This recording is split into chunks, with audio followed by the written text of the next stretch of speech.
Hi again, this is Ryan from Better Tattooing. We're in the shop. It's a little bit of an echo in here. What can you do? Today we're going to be teaching you how colors are affected by melanin when you put them in the skin. All right.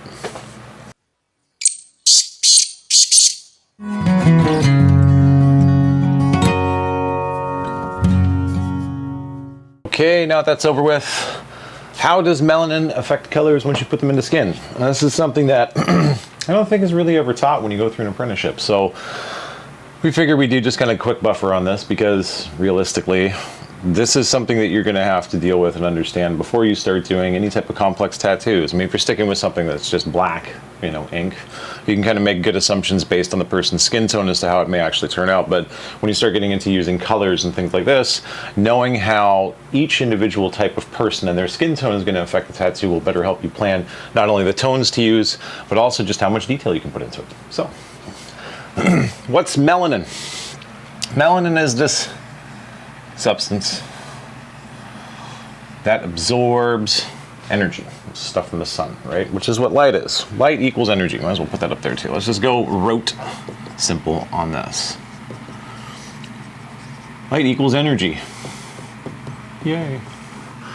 So these little globules, which are located at the bottom of your epidermis, handled our skin model here, can protect the skin from radiation energy, which is light, wavelengths and frequencies that are coming in, and they get absorbed by this stuff, protecting the skin cells underneath, right? As part of your epidermal layer, that first line of defense from the environment that you're in.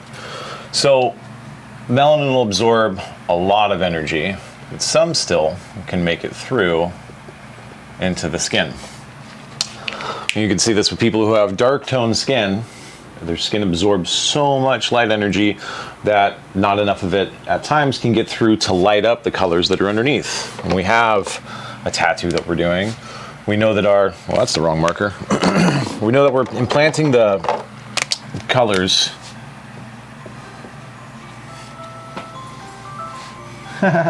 Sorry. We know we're implanting the colors in the top layer of the dermis. So for any type of light energy to interact with any of the colors that we're putting in there, white to black or anything in between, it's going to have to pass through that melanin. And if melanin is absorbing light, the total quantity or value of light that we have is going to be decreased the darker that the skin tone gets. So if we have somebody who, and we can do this from light to dark skin, the amount of light that is going to be making it through for light tone skin is going to be greater than somebody who is dark. We've said this a bunch of times. Now, if we have a bunch of colors that are down here laying inside the skin, it's really difficult for certain things to have enough energy hitting them to interact with them so that we can see them, especially at a distance. So one of the tricks that we'll use with this stuff is we'll try to make things, we'll go larger, and we'll go finer on that same type of scale. Melanin is going to be absorbing light energy. If we make something larger, that means that there's going to be a greater amount of stuff in the skin so that the actual light can interact with it, can, reflect or refract off of it and hit our eyes so that we can actually see it. So this is great, right? That's one of the easiest fixes that we can do. If you have somebody who has, medium to dark toned skin, and making the image larger, 15, 20, 30%, will make it easier to see. Now, what happens if they want to have color in this stuff? Well, that changes things a bit. Melanin in and of itself is not just a single type of, like a compound in the skin. There's over 100 different varieties of it, and each one of the melanins that you may identify inside of an individual are going to absorb different wavelengths of light. Now, if we say that light is energy on this stuff, we can go back to we'll go to a light graph here.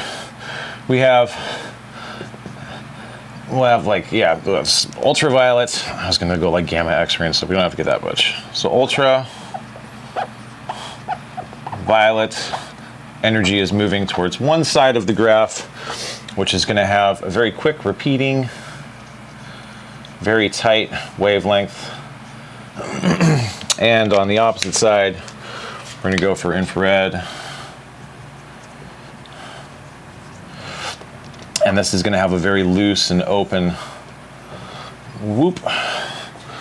wavelength of light. Now, there's only a small amount of that actual energy or radiation that we're going to see that actually can be picked up by the human brain and identified as color, and that is what we call the visible light spectrum, which is just like a little bit right in the middle of that stuff. Now, melanin is unique because it can absorb inside of that just enough of one side versus the other of that visible light. If we break this down, we've blown it up now.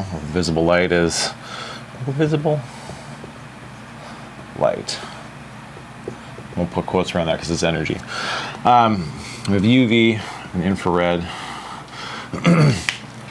Melanin will pick up sections inside of this. So you can have people who maybe are going to be balanced towards one side of this graph, and we'll go middle. This is going to be our green light anyways. Where it's kind of like a sliding scale, right? Depending on the person's genetic background or ancestry, the melanin is going to be more prone to absorbing one side of the wavelength of light more than the other, right? So if you have people with very dark toned skin, usually they're going to be, ancestrally, genetically located closer to the equator than people with light skin, which are usually found closer to the poles. Loosely, right? We'll say in the Western world. So if you have somebody who has darker toned skin, more often than not, you're going to see them absorbing a greater quantity of UV radiation having darker skin. So things like violets, blues, even dark greens aren't going to show up very well in their skin. But most of us, if you've been tattooing for a while, you've tattooed somebody with dark toned skin, you're going to see things in the red spectrum that are going to work really, really well. This is why. Their melanin is only going to absorb a certain part of that wavelength, right? If you have somebody from northern regions, say like my family's Irish and Norwegian, my family's melanin is very good at absorbing infrared energy, because when you're in the poles closer to cold weather, your body's better at staying warm if it can absorb that sort of stuff, right? So darker tone colors, greens, violets, purples, all those things are going to show up better in my skin than they would somewhere else. And if you have people who are melanin deprived, like my wife who has extremely fair skin, most of the spectrum is wide open, right? Those are the type of people that you see that burn instantly, right? They can burn in any weather. And with them, it's not neat because you can use a full spectrum of colors efficiently and have the tattoos look good. Now, this comes to the caveat, okay? The less melanin that you have, I might as well, I'll keep it there. Let's get rid of the bottom of the skin graph here. So the less melanin you have equals a faster decay. And this is important as well, right? So if you have dark toned skin, your body's really adapted absorbing light energy, right? And if you're sticking within what we know, like genetically, that the person is going to be able to accept, their tattoos on average are going to age at a slower rate because there's not so much sun damage coming in, messing with the actual skin. But somebody who's very, very fair, their skin is going to age a lot quicker because there's more energy that's actually able to get in touch with that pigment that we've deposited into the upper layer of the dermis, right? So you can see sometimes those lighter tone colors, you get like pastel colors, light greens, lemons, oh, those lime greens are just like the worst, aren't they? Some magentas, oranges especially, and browns, they're going to break down really quickly. And this is going to be accelerated when you have pigments that are mixed with a lot of white, titanium dioxide, and like pigments that are in there, right? Because white is an amplification and pigment-wise of all that light energy. It just is like a spotlight that's focusing it on the pigment particles that are around it. So when you have a lot of white next to a color and it's shining on it because a lot of energy can get in because you don't have a lot of melanin in your body, it's great because it appears super bright when it's first done. But that amplifying effect of the white will actually decrease the quality and saturation of that color over time because it breaks it down, right? But super easy. This is the idea of having melanin, right? That's all a sliding scale. And this we'll call this the intro. We'll get into some more physics later. But if you're tattooing somebody who has skin tone or not, it's always good to do a little bit of a test before we get into it. Might have put this up before, but I think it's good just to throw it in the same video. If you have somebody come in who wants to get a tattoo, take their arm before you do it. Burp, burp, burp, burp, burp, burp, burp, burp. I don't know, this is just a bad arm.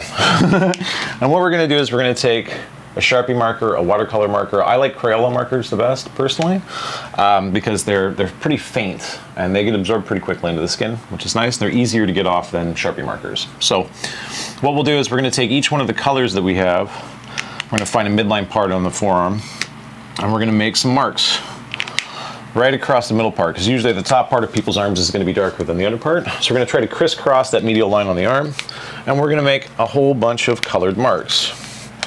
And when we do that, that ink that is inside of those pens is going to get absorbed into the skin.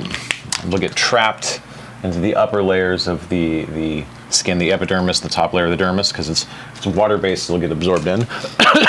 And what happens is, as light energy is coming in to affect these colors, melanin is going to be absorbing some of that energy as well. So you'll see some colors, when they're actually applied to the body, are going to be very strong and some will be very weak. That's one of the easiest ways to do a test, how it's actually going to affect it. If you see something that doesn't work, stay away from that range inside the color wheel, right? And it'll make it easier for you to have a strong tattoo. That's it. We're back from our break. Hopefully this is fun for everyone. Like, subscribe, all that stuff, and we'll see you next time. This is Ryan from Better Tattooing at the Shop, signing off.